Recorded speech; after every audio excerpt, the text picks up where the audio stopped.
why we're here. We're here to end the sweeps. 13 people died this year of hypothermia. Not because they were drunk, not because they were a drug addict, not because they had a mental issue. Because of hypothermia, died on the streets. That can't happen in a world-class city. This is what they say is this is a world-class city. It needs to stop. That's why we're here. All right? I'm going to have Jason. Jason? Okay, I'm going to have... Come on up, Jay. Jay's going to say a couple of things. Jay's a good friend of mine. I slept for about an hour last night because of the rain. Because I have to hide. I have to sleep outside. I sleep outside. That's the way it is. That's why we're here. We're here to end the sweeps. 13 people died this year of hypothermia. Not because they were drunk, not because they were a drug addict, not because they had a mental issue. Because of hypothermia, died on the streets. That can't happen in a world-class... Bit over a year, and I'm like this. I'm not going anywhere. From what I can see, even though I'm a veteran, I have a voucher. I was told yesterday that because of my credit, I cannot move into an apartment. We all know that homeless people wouldn't be homeless if they had good credit. I don't get it. They take and put our information into a computer, and I would like to know who designed the computer, and since when does the computer have compassion toward other human beings? Also, I would like to say, what criteria did they use in order to get this information? I would be out here. I refuse to move. Police, I don't care. The mayor, you suck. I don't care about that as well. You can sweep all you want, but Jerry will stay right where he is until Jerry finds him apartment. And the funny thing about all this is this. My rent will be totally paid, and I cannot get into an apartment because of my credit. 90% of the people out here wouldn't be out here if they had good credit. So with that being said, the apartment they got through building over here, and they open up over here off of Welton, you can't get in there if you got bad credit, but they're supposed to be low for the low income and for the homeless. So with that being said, in this week, I'm ready to stop. I will be right here. Ain't no man or government going to tell me that I cannot cover myself. I will put my tent up. If it rains tonight, I will continue to do that. And I don't care what you're going to do. Arrest me. At least I have housing. If that one way I can get housing, hey, that's a good thing too. But then you have to feed me. But yet and still, for this to be a world-class city, I went up to Seattle. And the funny thing about that, they ain't nowhere near world-class as Denver is, but they are helping the homeless. The community up there and the resident up there is helping the homeless. Here, we decided to sweep them. Sweep them where? I ain't gonna move from one block to the next to be told to move again. I'm gonna stay right where I'm at on 27 in Arapahoe. I don't care who come. I would love for the mayor to come out there and sleep with me for one night since he said he was homeless. I don't understand this. In other words, let's end the sweep. We need to stop this, and we need to start treating people with dignity and respect. And the reason why I won't go in the shelter, due to the fact I ain't been sick one time since I've been out here. Shelter, I was constantly sick. Also been bitten by bed bugs. Also, I don't like the way they treat us, because you have to check your dignity at the door. That's wrong, and I'm gonna be here.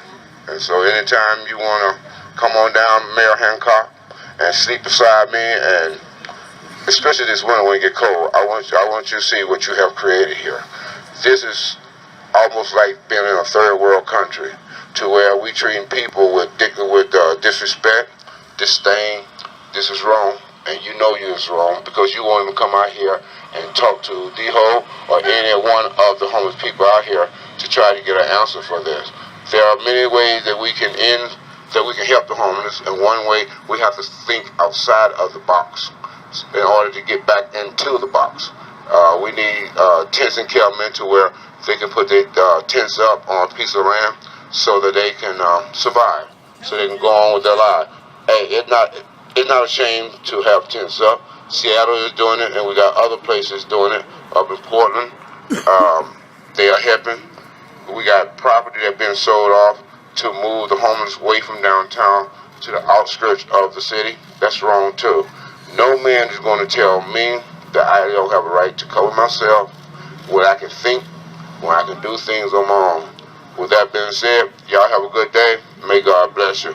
And let's all get together and help each other out, because we all can learn from each other. The rich can learn from the poor can learn from the rich. And let's go ahead and do what we need to do to get this done and over with. Thank you.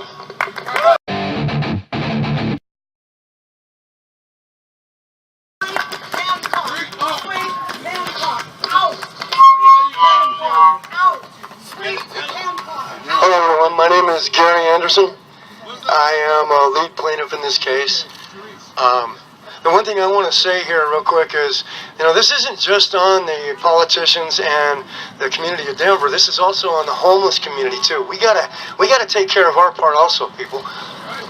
Okay, when we go out and we do sleep on the sidewalk, when you get up in the morning, make sure that there's nothing there. Don't leave anything. Don't let people know that you've been there. But there are things that the Denver politicians can do to change the policy of the way that homeless people in the community is treated. Like Gary said before me, I've been homeless in several different states. I've been homeless now for going on 4 years.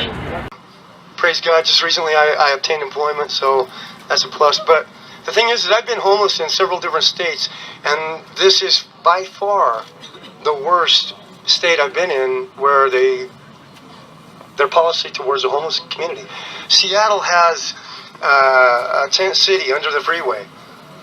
The police actually patrol the tent city. They have dumpsters out along one of the alleyways. They've set up porta potties for the homeless community. They can do that here. They can do that here. And I know that people don't like the homeless community defecating and urinating in the alleys. Well, there's one solution to that. Put up more porta potties. Not only would that help the community, the homeless community, but it would also create jobs. So I'm just saying that the homeless community and the politicians of Denver need to come together and form a workable plan so that we can all get along. And the homeless community has to do their part. You guys have to do your part too. We can't rely on the politicians to change the laws and us not do what we are supposed to do. Okay? That's all I have to say. I really hope this works out. I want to see a change in policy. I don't really care what else happens after that. But thank you guys. God bless. Coming up, you're going to tell everybody that's going in how to get in. All right? I ain't got an ID. Hello. I wouldn't show one anyway. Hello, my name is Therese. I'm with Denver Homeless Out Loud along with a bunch of us here. This is a really big and significant day, and I am so excited that everybody is here and that we are standing together in front of the federal courthouse.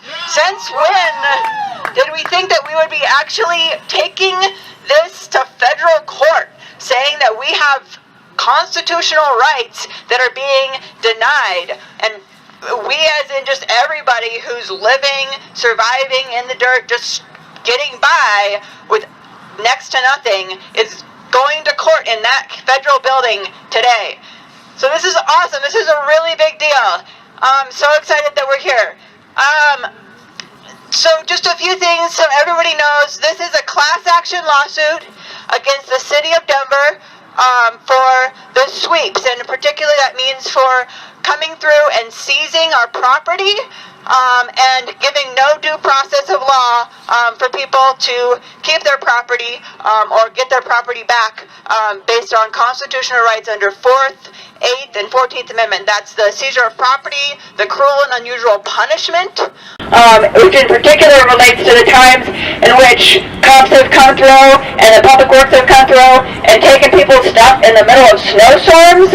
I know that many people here were there when some of this has happened, and left with nothing in the middle of a snowstorm, and then you're trying to survive for who knows how long without any tarps, tents, sleeping bags, anything.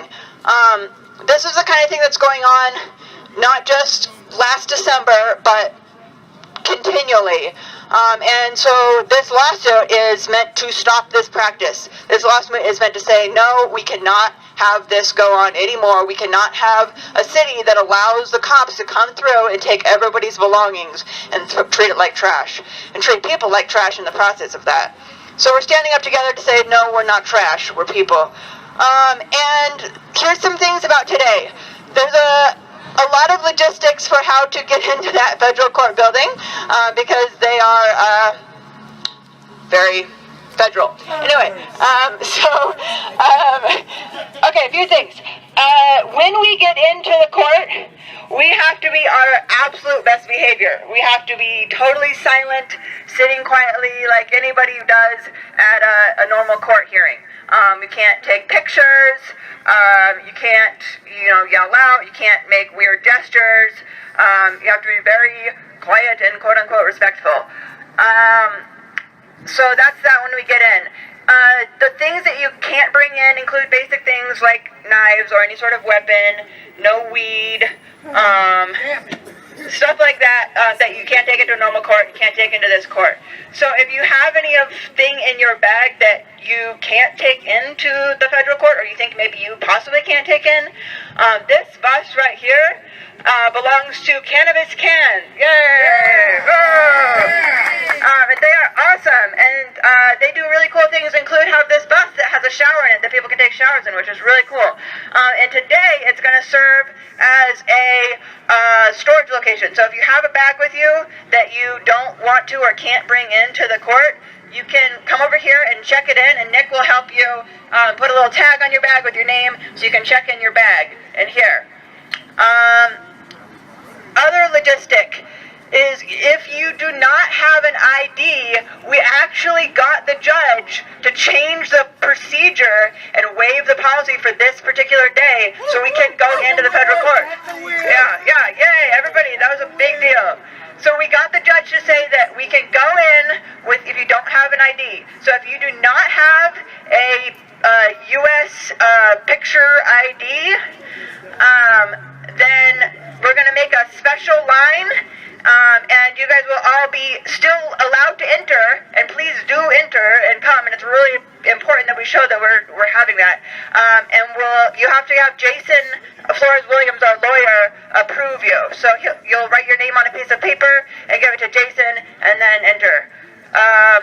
And then everybody that does have an ID will make a separate line and go in like that. Alright.